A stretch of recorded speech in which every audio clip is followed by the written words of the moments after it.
আসসালামু আলাইকুম ওয়া রাহমাতুল্লাহি ওয়া বারাকাতুহু। আপনাদের সম্মুখে খুবই গুরুত্বপূর্ণ একটি ভিডিও নিয়ে উপস্থিত হলাম।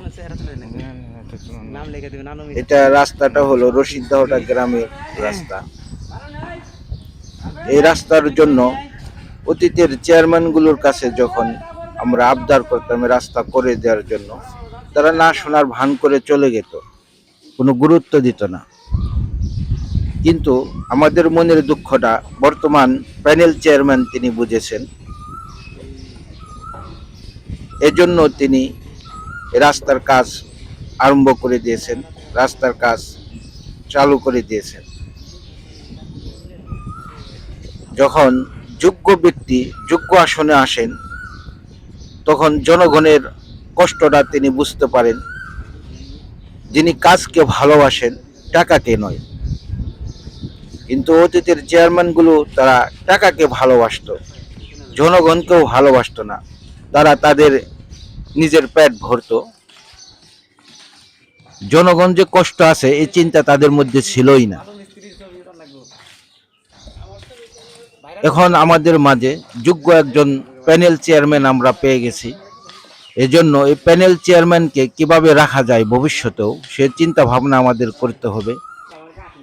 এবং এই চেয়ারম্যানকে যদি আমরা ধরে রাখতে পারি, তাহলে আমাদের রাস্তাঘাট কোথাও কাঁচা থাকবে না, সব জায়গায় পাকা হয়ে যাবে ইনশাল্লাহ। এজন্য আমরা চেষ্টা করব এই প্যানেল চেয়ারম্যানকে কিভাবে রাখা যায়। দেখেন,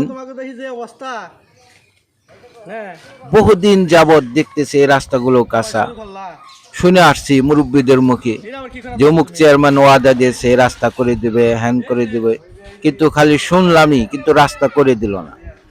কিন্তু আমাদের প্যানেল চেয়ারম্যান সে রাস্তাগুলো করে দিচ্ছে। তিনি আসলে কাজকে ভালোবাসেন, টাকাকে নয়। এজন্য এমন যোগ্য ব্যক্তিকে আমরা হারাতে দেব না, যেন আমরা ভবিষ্যতেও এই প্যানেল চেয়ারম্যানকেই যেন আমরা চেয়ারম্যান হিসেবে পাই। সকলের কাছে আবদার, এই প্যানেল চেয়ারম্যানকে কিভাবে রাখা যায় ভবিষ্যতে চেয়ারম্যান হিসেবে, সে চেষ্টা করে যেতে হবে।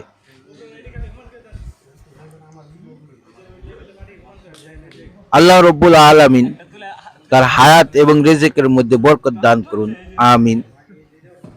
আর আমাদেরকে শুভ বুদ্ধি, আমাদের সকলের গোড়া ইউনিয়নের সকল মানুষের যেন শুভ বুদ্ধির উদয় হয়, ভালো ব্যক্তি যেন আমরা নির্বাচিত করতে পারি। এরকম সৎ যোগ্য ব্যক্তিকে যদি আমরা নির্বাচিত করতে পারি, তাহলে আমাদের রাস্তাঘাটের ভোগান্তি হবে না, ভালো ভালো রাস্তা পাবো। এই বৃষ্টির সিজনে কষ্ট করে যেতে হবে না। এজন্য আমরা চেষ্টা করব যেন এরকম যোগ্য ব্যক্তি গোড়া ইউনিয়নে চেয়ারম্যান হিসেবে রাখতে পারি। আল্লাহ রব্বুল আলামিন আমাদের সবাইকে এই তৌফিক দান করুন, আমিন।